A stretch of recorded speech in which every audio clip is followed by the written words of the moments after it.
Okay, well, this is about to be a big one, you know? I think this is going to be one for the ages. Samir Bhavnani, you guys know him. You love him. Well, you don't. We put up with him online, don't we? He decided to make a reaction video, so that's what we're going to watch today. I'm sure it's going to be filled with a lot of good points, so I'm kind of preparing my debate bro mentality. I'm ready to debate. And also, I've been boxing lately. If Samir Bhavnani wants to box me, I will fight him. We can set up a match for charity. So Samir has a channel called Samir Reacts. It has 342 subscribers, so I'm kind of punching down, even though his real channel has like 1 million or whatever. And it seems like this channel is just about reacting to YouTubers talking about him. And I know what he wants at the end of the day is for me to give him the traction for the channel or whatever, but don't go to this video and harass him. I don't really care. I mean, you can make fun of him if you want, but obviously be chill and don't find this guy's house and beat him up. Don't beat him up before I beat him up.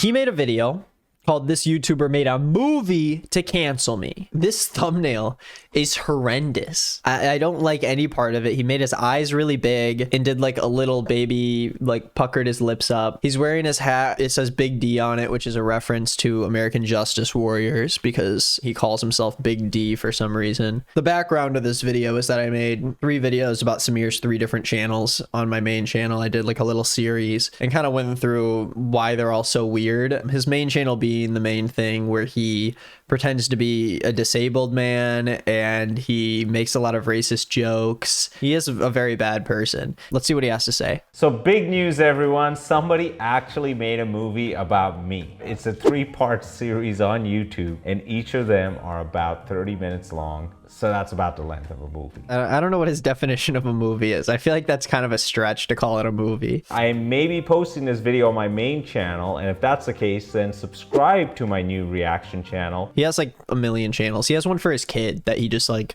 shills his kid for money. YouTuber who's done this, his name is Nick is Not Green. That's his YouTube channel. The first video came out 2 months ago and I did watch it already. I'm going to be candid with you. He also commented on every video I made about him and then would delete the comment like a few hours later when I wouldn't respond. And then also Luis Mercado, who is the host of To Catch a Cheater, always commented on my videos and then deleted them after. It's really bizarre. I think they just wanted some traction. So let's go ahead and look at this video now.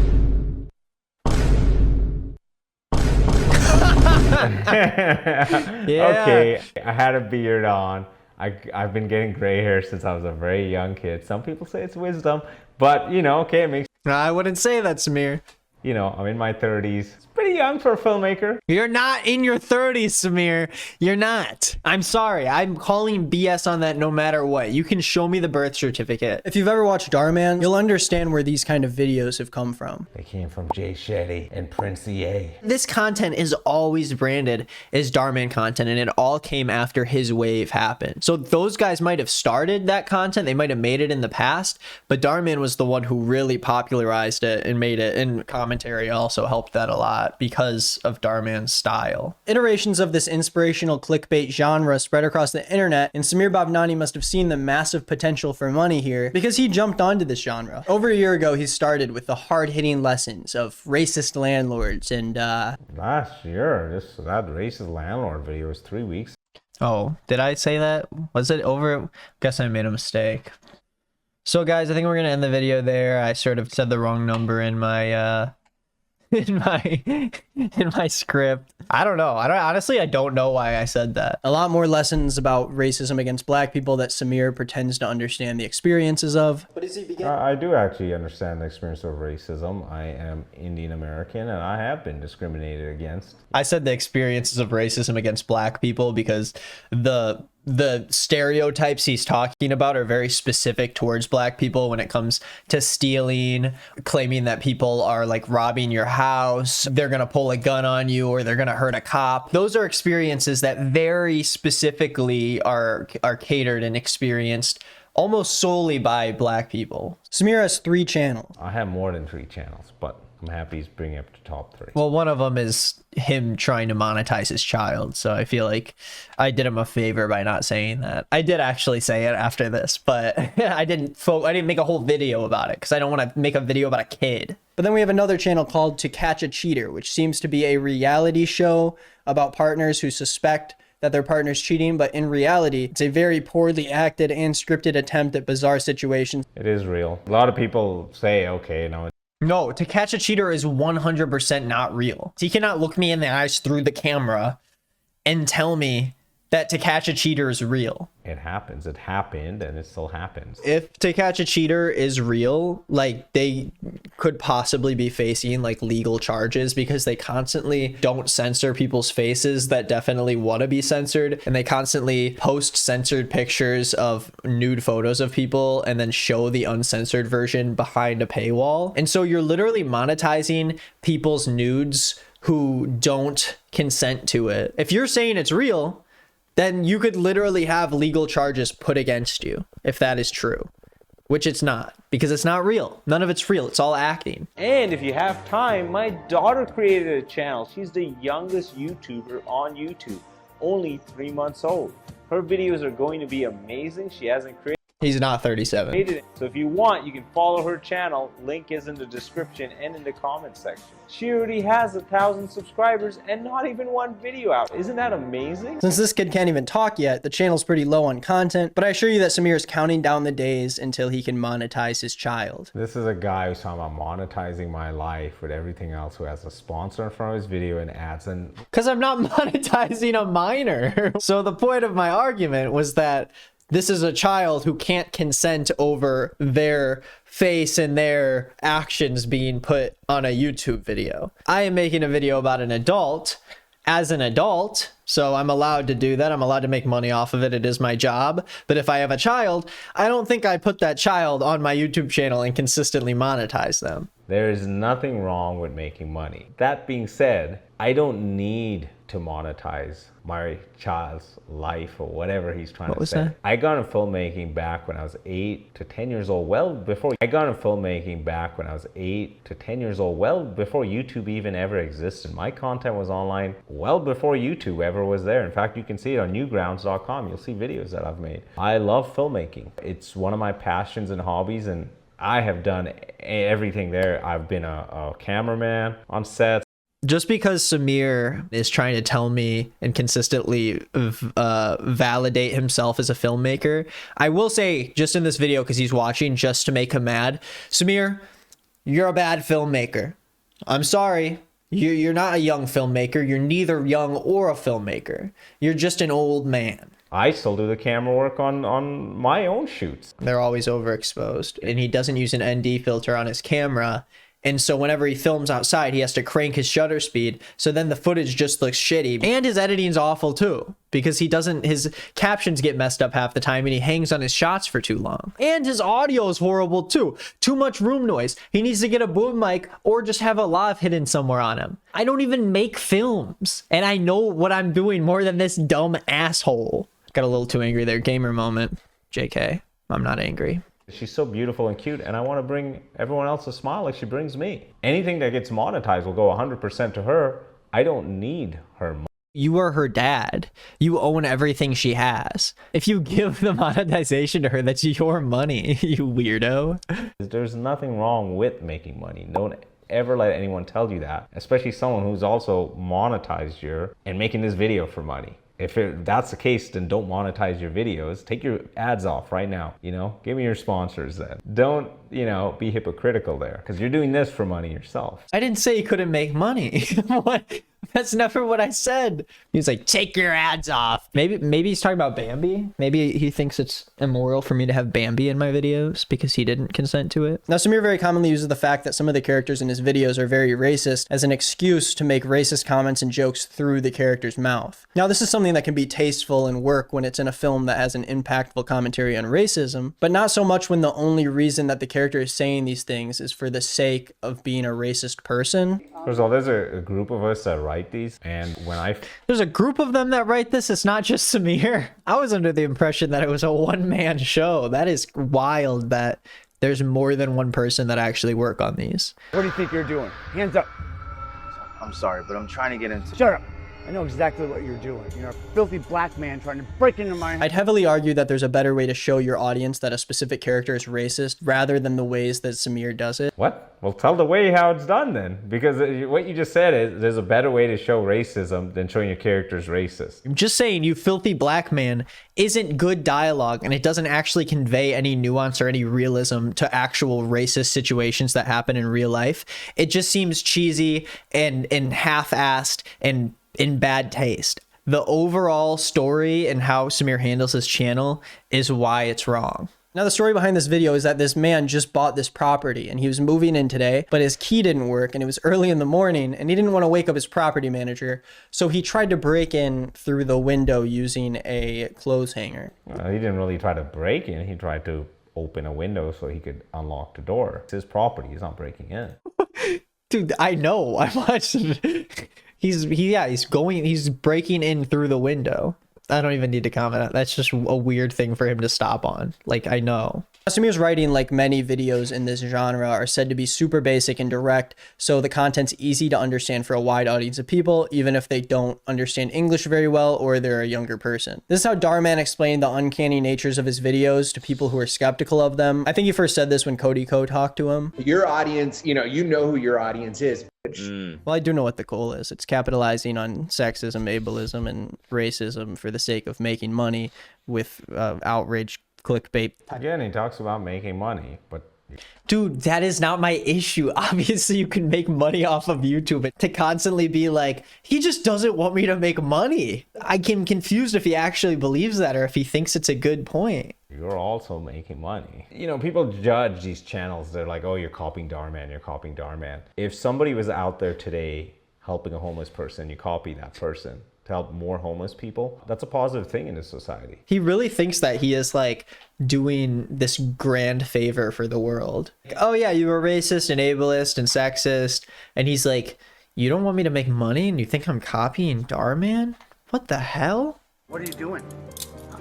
He's a black guy. He had a gun. Yeah, but that guy got arrested. There was a lesson that was learned out of that. It's like saying, you know, a movie isn't PG because they can't have a bad guy in it and the bad guy can't lose. In this case, he's... The bad guy in a PG movie doesn't call the main protagonist a filthy black man and puts a gun up to his head. Just because a racist person got arrested doesn't mean that your script isn't in bad taste because the person was a bad person. You can't just say whatever you want. By Samir's logic, if he had the white dude say the N-word like 50 times in that video and then he got arrested, he'd be like, yeah, but racism bad, and I spread good message. I think my second video is about a girl being racist to an Indian guy, and there was a debate about preference and not. Just because you make videos about American Indian racism doesn't mean that it's okay to make a crazy amount more about black racism. Like, the amount of black racism videos you have compared to videos that Samir can actually put his own experience into are absurd. You can download it now on the Google Play Store and the Apple App Store. This app is completely family friendly. It is actually family friendly, kid friendly. You got a you know, G rating on Google Play Store and Apple. Historically, the Google Play Store has just the perfect array of quality apps on it. It's not just a bunch of anime horny shit post things that are branded for children. Just because I'm not black doesn't mean I can't be against racism against black people. Yeah, no, I agree with that, Samir. But that's not what I said. I said that because you're not black, you shouldn't be writing scripts constantly about black racism with experiences that you're pretending to actually know the nuances behind. Yourself, PlayStation 5? Yeah, last one in stock. What's your name a little ago? Nancy. And yours? Karen. Oh dear. And then Karen throws this girl in the trunk to kidnap her, even though you can clearly see that the trunk isn't isolated from the rest of the car. Yeah, so that day, unfortunately... He's like, let me bring you guys back into the Samir lore. Let me talk about the actual behind the scenes. I'm surprised a lot of comments didn't mention that out, but he mentioned it. No one cares about the technicalities. I just pointed it out as a joke. Like, that's the part that I could not care less about. Yeah, that's a good catch. You know, it's a movie. Try to ignore it. This guy really loves stretching his definition of what a movie is. The girl pulls out her phone to call her mom, and the lady finds her and then gives her some slaps that sound like full-on body punches. Hello? Hello? That is so funny. Is he gonna? He better touch on that. All your Foley is off. Nancy learned a valuable lesson that day, that she shouldn't go into vehicles with strangers, no matter how convincing they may seem. No, she didn't try to go in the car. She was dragged and thrown into the back of the car and then punched. We are showing an abusive dad who forces his kid to eat food. Just stick it in your mouth and eat it, Eric. First of all, okay, this one, Nick has a way of wording things. When they say an abusive dad forcing his kid to eat, that's not being abusive. A lot of parents deal with fussy kids and eating. What do you mean fussy kids? The dad like grabbed his kid and called him like a little baby and tried shoving food in his mouth. I actually wrote this story based on a personal issue I had, not the vomiting. My wife and I have had these issues where I try to convince her to eat food that I like. So you base this off of how you treat your wife? The dad's boss calls him and tells him that they have a meeting with the Yingmas. Hi, you must be Mr. Yingmas. Besides the fact that Yingmas isn't a real name and it's just a racist fake Asian name that they came up with. You can Google it, by the way. It's really a real name, Yingmas, all over the place. I did Google it though. I did. I straight up, that's how I knew. We want to keep the characters as fictitious as possible, so we're not, you know, obviously offending people who are actually named these names. Okay. So this is his argument. First, Yingmas is a real name. Second, we're trying to come up with fictitious characters so we don't offend anyone who actually has that name. We made up the food in this also because, again, we didn't want to offend somebody's food. There might be, you know, I could have used kimchi. It's South Korean. I could have went full on South Korean with the food. But he's not even South Korean. He's Chinese. What? Hey, they don't do that there. Okay, let's see what you got, Yingmas. And the whole handshake thing is foreshadowing that this dad is ignorant to someone else's culture. Again, we went and kept the name and the food fake, so we're not offending someone. But he just said the name's real, so how can he say we kept the name and the food fake? You just said the name is real. I guarantee you, I think he did the first take, said it was real, you can look it up, looked it up, realized it wasn't real, and then recorded the part after that saying that they sometimes make up names to not offend anybody. He even says in the video that the food is supposed to be spoiled and have fungus on it, and that's how they like to eat it. Yes, that's how we eat it. Spoiled. And they shoot this video in the same exact room that Samir's dumb YouTube plaques are in. Kind of takes me out of the video. Why are they dumb YouTube plaques? I'm not gonna remove every plaque, you know. Then shoot in a different house. I'm not going to shoot some dramatic short film focused on the nuances of racism and then record it in this office where you have all my YouTube shit back here. It's going to take you out of it. What if they recorded the newest season of Euphoria inside of the director's house and you just see pictures of him and his kids? Now the man ends up vomiting all over Mr. Yingmas.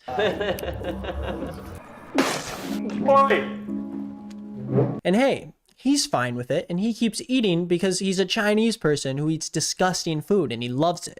I bet you he's gonna be like, wow, Nick, you just said that he's a Chinese man who eats disgusting food and he loves it? Really? You're gonna spread that stereotype? That's screwed up. That was his idea, actually, the actor's idea. It wasn't even there in the script. He actually said, would it be funny, guys, if I continue eating? It was his idea. Would it be funny? Yeah, in this video where we're trying to convey the nuances of racism. Yeah, no, that's funny. That's a funny little joke. That doesn't mean that it's not gross and racist. Like, just because he was Chinese. You know, I thought, okay, doing some light humor in a storytelling way, that's not bad. Marvel movies, they got people dying in it, fighting the aliens and stuff, and they put light humor in it also. It's like a Marvel movie. You know when they do that in Marvel movies? You remember in the new Thor movie, in the trailer, how he, you know, is watching, you know, a black person experience, you know, a racist hate crime, and he decides to throw in a little quip. He goes, well, that just happened. And his son loves it because his Chinese friend has it at his house. I don't think we said Chinese. We used the name Mijin, which is actually a Korean name. Yao Bao? Yo, Boa, I know what that is. You do? Yeah, I ate it at my Jin's house. I did Mijin's house. That's a Korean name. I guess he can cook Chinese food, I guess. I just assumed he was Chinese because the food is a Chinese delicacy. I mean, Samir's channel has 290 million views on it, and it started like a year ago. I think it's safe to say that he's becoming more and more dangerous with every single view that he gets. That was a good video. I enjoyed it a lot. No, you didn't. You don't think that's a good video? Why would you lie about that? I'm not going to tell you I think this video was a good video. I thought it was a horrible video. Why do people feel like they have to have these like weird like internet rules where they have to pretend like there's some sort of like cordial nature between us. I don't like Samir. I think he's a bad person. I don't think he deserves to be like harassed and doxxed and killed because of it, but I'm gonna say it post videos about how he's a bad person because I think people need to be aware of it, because I think there's a lot of people who watch his videos without thinking about the nature behind which they're written and the message that they're actually conveying. I'm gonna drop it a like and leave a comment. I think I already left a comment actually. Yeah, you left a few, Samir, and then you deleted them like right away because I didn't respond to you. Wow. I think Samir is just a little bit delusional. He is as delusional as he is old, and he's very old. He's got a lot of years on that face and on that head too. Not body shaming him. Yeah, I am.